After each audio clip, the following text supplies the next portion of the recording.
तो क्रॉसफिटर्स, स्वागत है आपका हमारे चैनल क्रॉसफिट हंटर 98 में। आ गए हैं हम लोग फिर अपने विंटर इज़ कमिंग वाले वर्कआउट को लेके। बहुत दिनों से आप लोगों की रिक्वेस्ट तो नहीं थी, कमेंट में रिक्वेस्ट जैसी कोई चीज़ नहीं थी कि हम इस पे कोई बात करें, लेकिन आजकल 2 दिन से क्लासिक क्रॉसफिट वर्कआउट चल रही है जो कि काफ़ी धुआंधार है। वर्कआउट में कुछ भी ऐसा वेरिएशन नहीं है जो काफ़ी टफ हो, बेसिक्स वर्कआउट है, लेकिन इन बेसिक वर्कआउट में भी बहुत सारी चीज़ें ऐसी हो रही हैं कि आपको पता ही है कि कितना पसीना आता है। आप जब वीडियो में खुद देख पा रहे होंगे कि बहुत ज़्यादा हम लोगों को स्वेट होता है। दूसरी चीज़ ये है कि अभी जो मेन क्रॉसफिट है, जो क्रॉसफिट्स के इवेंट्स हैं, उनमें भी एक बात चल रही है कि क्रॉसफिट बहुत जगह से धीरे धीरे से जो मशीन पे, अगर आप क्रॉसफिट को थोड़ा बहुत फॉलो करते हैं तो मशीन से शिफ्ट होके नॉर्मल अपने क्लासिकल फॉर्म में आ रहा है। देख पा रहे हैं कि मैंने जो टोपी लगाई है ये मेरे जो नाना है उनकी टोपी है। मुझे नहीं पता मुझे कहाँ से मिली, और इसका कारण ये है कि मेरी सारी टोपियाँ गीली हो चुकी हैं, जो कपड़ा मैंने धोया नहीं है। और आप लोगों को बहुत दिनों से शिकायत थी कि आप आ नहीं रहे हैं वीडियोस में, कुछ कॉन्वर्जेशन, कुछ बातें देश समाज की नहीं हो रही हैं। तो उसका सबसे बड़ा प्रारूप था कि हर इंसान का जीवन अप्स एंड डाउन से चलता है। कबीर का एक दोहा है कि कबीरा खड़ा बाजार में मांगे सबकी खैर, ना काहू से दोस्ती ना काहू से बैर। इतनी सी बात है। जो पहली वर्कआउट है उस पर थोड़ी बात कर लें। देश दुनिया की बातें तो चलती रहेंगी। पहली वर्कआउट हम लोगों की क्या है, देखो ये कपड़ा से इनका बदन ढकने की कोशिश कर रहे हैं वर्कआउट में। तो पहला वर्कआउट तो आप देख रहे हो, कैटबेल स्विंग है, उसके बाद 30 सेकेंड का हैंड स्टैंड होल्ड है, एंड देन आफ्टर दैट था 5 चेस्ट टू बार पुलअप था। चेस्ट टू बार पुलअप जो हम लोगों की पुलअप मशीन है उसी के थ्रू होता है, बट उतने इक्विपमेंट नहीं होते हैं तो थोड़ा थोड़ा करके ऐड ऑन कर लिया जाता है। हम लोग बात कर रहे थे कि क्या ऐसा चल रहा है कि भाई साहब आप आ नहीं रहे हैं, आप कुछ इतने दिनों से वर्कआउट्स में बस 2 दिन से आए हैं या कोई भी चीज़ है। तो होता है जीवन में, थोड़ा बहुत किताबें यूनिवर्सिटी जाके पढ़ के, फिलॉसफी साइकोलॉजी पढ़ के इतना समझ में आ गया है कि जो अगर आपको प्रॉब्लम है तो आप कभी सामने वाले को उसकी नज़र से खुद को उसकी जगह रख के देखो।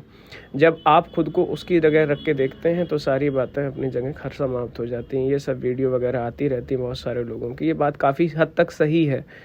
जब when you put your self in someone else foot, तब आपको समझ में आता है कि नहीं, फिर आपको उसका भी सही लगता है, अपना भी सही लगता है। सबसे इम्पॉर्टेंट ये है कि इस अप्स एंड डाउन से लड़ना मेरी हमेशा से एक पर्सनल लेवल पे एक फ़िलासफ़ी रही है कि लाइफ स्मूथ रोड नहीं होती। कोई भी चीज़ स्मूथ रोड नहीं है, गड्ढे आएंगे, रोड ख़राब होगी, उसी पार्ट में जर्नी चलती रहती है। क्योंकि अगर वो स्मूथनेस रहेगी और हर चीज़ एक समान रहेगा तो आपको खुद मज़ा नहीं आएगा, और सारा गेम जर्नी का होता है। डेस्टिनेशन पे पहुँचने के बाद सारी चीज़ें आपको सिर्फ जर्नी ही याद रहती है। इतने बड़े हो गए, आपको भी पता है, आपने भी लाइफ में कुछ गोल अचीव किए हैं, कुछ नहीं अचीव किए। ये थोड़ा लंबा राउंड हो गया था, 8 मिनट का यही वार्म अप राउंड ही था, 3 राउंड था, यही हो चुका था। पीछे आप देख पा रहे हैं जिम में मेंबर्स लोग आते रह रहे हैं। सर्दी काफ़ी ख़तरनाक है बाहर, और ये जो सर्दी है इसका वर्कआउट पे हम लोगों के कोई प्रभाव नहीं पड़ रहा। इसका जो सबसे मेन रीज़न ये है ना, क्योंकि हम लोगों के कंडीशनिंग पीस इतने ज़्यादा हैं कि उससे वर्कआउट पे कोई असर ज़्यादा पड़ नहीं रहा है। और आप लोगों को बहुत अच्छे से पता है सोशल मीडिया का दौर है, और सोशल मीडिया के दौर में एक बात बहुत ज़्यादा जाहिर है, जगत जाहिर है कि हम सोशल मीडिया में इतने ज़्यादा उलझे हुए हैं ना कि हम अपने रियल चीज़ों के बारे में बिल्कुल भूल ही जा रहे हैं। कल मैंने एक बहुत तगड़ा आर्टिकल पढ़ा था। आर्टिकल का नाम ये था गाइस कि how social media shorten your life, कि सोशल मीडिया ने आपकी लाइफ को कैसे शॉर्ट कर लिया है। जो सबसे पहली चीज़ हम लोगों ने पढ़ी थी वो की थी कि नॉर्मलाइजेशन ऑफ एमनेशिया। जो सबसे कॉमन नाउन यूज होता है टाइम, हम सब बात करते रहते कि टाइम जो है वो सबसे इम्पॉर्टेंट यूनिवर्स में चीज़ है, और उसको ही हम लोग धीरे धीरे वेस्ट करते रहते हैं। लेकिन इम्पॉर्टेंट ये नहीं है कि आप वो विंटर में वर्कआउट करते हो या नहीं करते हो, या उससे रिलेटेड आपको कोई चीज़ आती है या नहीं आती है। सबसे इम्पॉर्टेंट ये है कि आपका जो वर्कआउट प्लान है उस पर आप कितने कंसिस्टेंट रहते हो, और आप कंसिस्टेंट रहते हो तो उसको लेके कितना आगे तक चल पाते हो। तो यही सब चीज़ें हैं, बाकी धीरे धीरे व्यवस्थित होती हैं चीज़ें। और आपको ये एक चीज़ बता दूं, जो आपकी हाइब्रिड फिटनेस है और जो फंक्शनल फिटनेस है वो एक दिन में नहीं बनती। आपको वो चीज़ जब आप वीडियोस में, यूट्यूब्स में या क्रॉसफिट गेम्स में, इवेंट्स में जब आप वो सारी चीज़ें देखते हो तो आपको बहुत सेक्सी लगता है। और सेक्सी चीज़ें हमेशा खुद को अट्रैक्ट करती हैं। हमको ये लगता है कि चलो वो जो वर्कआउट प्लान कर रहे हैं वो हम करने लगें, उससे आपका सिर्फ नुकसान होगा। मतलब सिंपल सी एनालॉजी है कि विराट कोहली को क्रिकेट खेलते हुए काफ़ी लंबा अरसा हो गया, तो जिस बैट से वो खेलता है अगर मैं वो बैट लेके आऊँ तो मैं उसके इतना अच्छा क्रिकेटर नहीं बन सकता। या जो वर्कआउट फॉलो वो कर रहा है, जो प्रैक्टिस वो कर रहा है, उसको फॉलो करते करते एक लंबा अरसा हो गया है। आपको सबसे पहली बेसिक चीज़ है कि अपने बेसिक्स पे वर्क करना है। और अपने बेसिक पे वर्क, ये सारी चीज़ें अप्लाई होती है, सेम चीज़ है, नो पेन नो गेन वाला कॉन्सेप्ट होता है, हर जगह वही अप्लाई होता है कि आपको अपने फंडामेंटल्स को हमेशा पकड़े रहना है।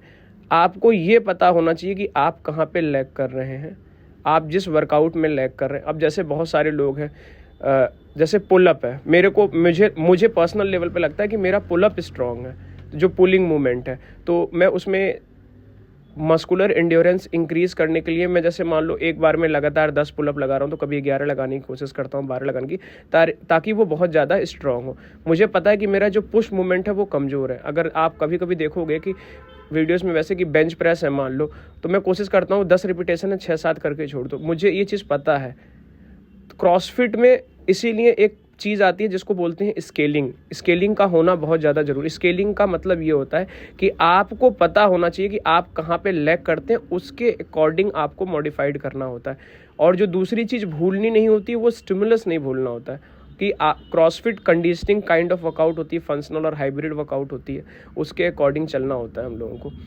अगला जो हम लोगों का स्ट्रेंथ सेशन था, वार्म अप हम लोगों का कंप्लीट हो गया है। स्क्वाट का सेशन था 4x4 का था, 85% ऑफ 1 RM जितना उठाते हैं उसके अकॉर्डिंग था। बट ये नहीं है कि 1 RM लेके 85 से पहला ही सेट मार लो, पहले अपने स्क्वाट के पूरे मसल्स को ग्रो करना होता है। आप देखते हो कि ज़्यादातर वार्म अप हम लोग खाली रॉड से स्टार्ट करते हैं, फिर वेट को धीरे धीरे इंक्रीज़ करते हैं। और जब हम लोगों को लगता है कि हाँ हम लोग अब उस पोजीशन में आ चुके हैं कि अब वेट उठाएंगे, उसके बाद हम लोग जो हमारा रिक्वायर्ड वेट होता है वो पुट करते हैं। अब ये फैजान स्क्वाड का सेशन मारेगा। और दूसरी चीज़ गाइस, पता है कि आप लोगों से शिकायत ये है कि मैं देख रहा हूँ कि ठीक है 550 के समथिंग का सब्सक्राइबर बेस है, इंटरेस्ट हमारे कंटेंट में लेने वाले लोग काफ़ी कम है। इसका सिंपल रीज़न ये नहीं है कि आप ये कंटेंट नहीं देख रहे हो, आप भाई नागिन देख रहे हो 2.5 घंटा घर पे, ठीक है। सौरभ जोशी ब्लॉग देख रहे हो भाई, आप लोग क्या दिखा रहे हो वो मतलब समझो ना कि आप क्या सीख रहे हो। हम लोग मतलब इंफॉर्मेशन में इन्फॉर्मेंट ढूंढ रहे हैं, इंटरटेनमेंट ढूंढते हैं, तो वही प्रॉब्लम है। अभी मैं आपसे बोलूं कि IIT रुड़की, IIT बॉम्बे ने अपने इतने अच्छे अच्छे लेक्चर्स को नैपटेल वाले डाल रखे, कोई व्यूज़ ही नहीं है। हम लोग अपने ब्रेन को बिल्कुल लेजी बना रहे हैं। अब जैसे विंटर स्टार्ट हो रहा है, अब आप लोग जिम में देख पा रहे हो कि 5, 6, 7, 8 लोग आ रहे होंगे। अब जैसी 1 जनवरी आएगा पूरी जिम ठसाठस भरी होगी कि ये गोल होगा, ये प्लान होगा, ये ऐसा होगा, वैसा होगा। फिर वो जैसे जैसे बेल कर्व की तरह ऊपर उठेगा, फिर बेल कर्व की तरह नीचे चला जाएगा। तो ये सारी चीज़ें होती रहती हैं। दूसरी चीज़ ये है कि चाहे आप वर्कआउट पूरे प्लान को ना करने जाए, 10% ही करें, पर आप उस कंसिस्टेंटी को ब्रेक ना करें। कंपाउंडिंग का बहुत बड़ा रोल होता है लाइफ में भी, वेट लिफ्टिंग में भी, क्रॉसफिट की भी जर्नी में कंपाउंडिंग का बहुत ही इंपॉर्टेंट रोल होता है। आज स्क्वाट ज़्यादा हैवी नहीं किया था, स्मूथ स्क्वाट था। तो और दूसरी चीज़ ये है कि विंटर वाकई में काफ़ी ज़्यादा, सुबह ठंड लगती है, कभी उठ के देखो और रोड पे निकलो, और कोहरा 10 मीटर के बाद जब कुछ दिखाई नहीं देगा और छपाक से जब मुंह पे झोंका लगेगा तो यही लगेगा कि रजाई जिंदाबाद। और हम लोग रजाई को फेंक देते हैं और रजाई को फेंक के आ जाते हैं। वो इंसान रजाई को नहीं फेंक पाता जिसके पास रजाई में हीटर होता है, मतलब ब्लोअर वगैरह होता है उसके घर पे, तो वो रजाई में ही रहते हैं ज़्यादातर लोग। जैसे आप एक मेंबर हमारे आज नहीं आए हो, वो तो यही सारी चीज़ें हैं। किस्मत की बात होती है कि आप कैसी जगह, कैसे कल्चर में पैदा होते हैं, कहाँ आपको हीटर मिलेगा, कहाँ आपको हीटर नहीं मिलेगा। भारतीय समाज, संस्कृति और परंपराएं बहुत अलग हैं। वैदिक काल से ही मनुष्य को कहा जाता है कि ब्रह्मचर्य अपनाओ, लेकिन यही वो देश है जो दूसरे तीसरे नंबर पे सबसे ज़्यादा पॉर्न कंज्यूम करता है। पूरी दुनिया हमें रेप कैपिटल बोलती है। तो ये सारी सच्चाइयाँ हैं। आप लोगों को हर चीज़ बहुत अच्छे से पता है। प्रैक्टिकलिटी और बोलने में बहुत डिफरेंस होता है। और एक सबसे बड़ा रीज़न यही है। हमारे यहाँ जिम का जो कल्चर है वो फिटनेस कल्चर बिल्कुल नहीं है। मैंने बहुत स्टेट में जिम किया है, वर्कआउट किया। हमारे यहाँ जो जिम का कल्चर जो अब थोड़ा सा हाइब्रिड और फंक्शनल की तरफ शिफ्ट हो रहा है, उसका बहुत बड़ा कारण ये है कि बाहर के लोगों ने इस पर काम किया है।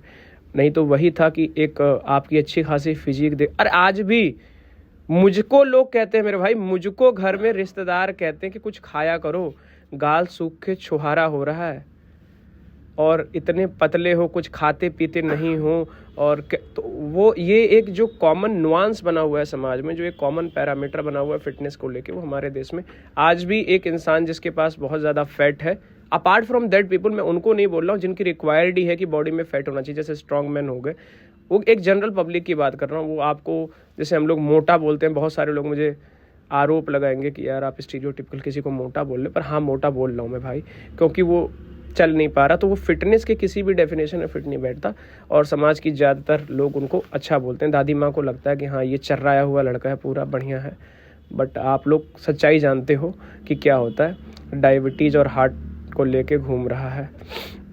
अब ये जो स्क्वाट का जो लास्ट सेट था जिसमें 4x4 करना था, वेट काफ़ी ज़्यादा हैवी था, इसका मेरे से 3 ही रेपिटेशन हुआ था। और बाकी चीज़ें क्या है कि अब जिस जिम में हम लोग अब जा रहे हैं, इसका थोड़ा कल्चर भी काफ़ी ठीक लगा है। इस कल्चर में ये लगा कि थोड़ा सा सपोर्टिव कल्चर है। बस एक ही कल्चर थोड़ा सा सपोर्टिवनेस कम दिखाते हैं, जब रॉड या फिर स्नैच या क्लीन में जब वेट संभलता नहीं है और ज़मीन को जब वो छूता, तो आपको पता है जहाँ पे 2 चीज़ें टकराएंगी तो आवाज़ तो आएगी, चाहे वो फ्रिक्शन से टकराए, चाहे वो वेट टकराए। तो नेचुरल लॉज हैं, उस लॉज पे दुनिया चलती है, तो उस नेचुरल लॉज से तो प्रॉब्लम होती है, लेकिन हम लोग मैनेज कर लेते हैं, बातें कर लेते हैं उससे कि भाई कोई बात नहीं, नेक्स्ट टाइम नहीं करेंगे।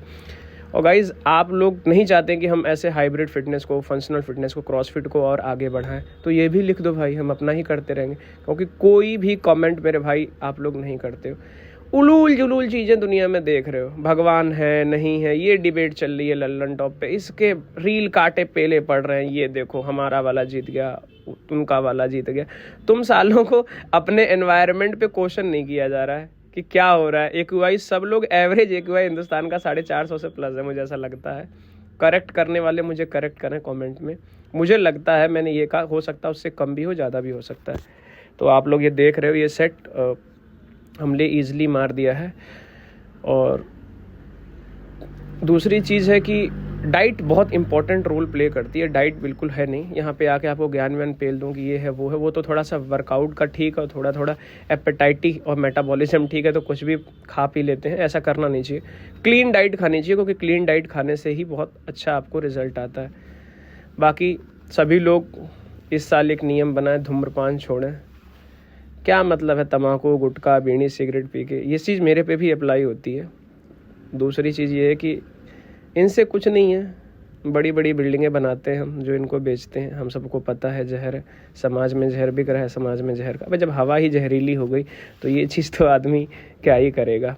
तो ये हमारा स्क्वाट का सेशन ख़त्म हो गया है। स्क्वाट का सेशन काफ़ी लंबा सेशन था, 4x4 से पहले 3-4 सेट लग जाते हैं वार्म अप करने में। अगला सेशन था, ये बाइक थी, थोड़ी सी ट्रेडिशनल टाइप ऑफ साइकिल था। इसमें क्या करना था, जो इसका रेसिस्टेंट था उसको 8 पॉइंट पे करना था और 2 मिनट करना था, और उसके बाद स्नैच करना था। सनी आगे वहाँ पे स्नैच लगा रहा है और मैंने ये टाइमर सेट कर दिया है। अब मेरे फ़ोन की ये स्थिति आ चुकी है जीवन की कि मैं अपने फ़ोन में सिर्फ टाइमर लगा पाता हूँ। iPhone 17 Pro Max के ज़माने में क्या ही बताऊँ अपना दुख तुम्हें, दुख अगर हमें अपना बताना भी नहीं आता तो यही कह रहा था कि अब उस फ़ोन में सिर्फ हम लोगों को, मतलब मेरे को तो सिर्फ उसमें टाइमर ही देख सकता हूँ। ये स्नैच था, डंबल स्नैच था, जिसको मैंने 25 kg से किया था, जबकि वेट 35 किलो सब्सक्राइब्ड था। 35 नहीं उठेगा, अगर उठेगा भी तो इंजरी नहीं करना है, क्योंकि 3 राउंड थे 20-20 के, तो वॉल्यूम 60 ज़्यादा हो जाता है। बहुत अच्छा, क्लासिक वर्कआउट के साथ ये चीज़ हमेशा से रही है कि क्लासिक वर्कआउट जब आप करते हो तो क्लासिक वर्कआउट में आपके पसीना तो बहुत ज़्यादा छोड़ता है, क्योंकि बहुत ट्रेडिशनल मैनर में बनाई गई वर्कआउट होती हैं, इसलिए इसमें लगता है बहुत ज़्यादा पसीना। पीछे ई बाइक कहते हैं वो सनी कर रहा है और उसके साथ मेरा स्नैच भी ख़त्म हो गया। अब स्नैच के साथ ये करने के साथ 30 पुलअप थे। पुलअप हम लोगों ने नॉर्मली वैसे इसलिए नहीं किया क्योंकि थोड़ा ये पुलअप मशीन है, पर इसमें आप वेट देखोगे 2 ही 3 प्लेट है, ज़्यादा प्लेटें नहीं हुई हैं इसमें, और उसके साथ 30 पुलअप करना था। ये चल रहा है, बीच में प्यास भी लग रही। कंडीशनिंग का यही है कि देखो अपना कलेजा फाड़ना नहीं होता। कहने का ये तात्पर्य ये है कि आप हमेशा अपनी लिमिटेशन को पुश करने की कोशिश करते हैं कंडीशनिंग पीसेस में, और इतना ही करा जाता है जितना आपकी कैपेबिलिटीज़ हो। कभी भी कंडीशनिंग पीस को इस लेवल पे ना लेके आए कि आप छाती के बल गिर पड़े, अटैक ना आ जाए आपको।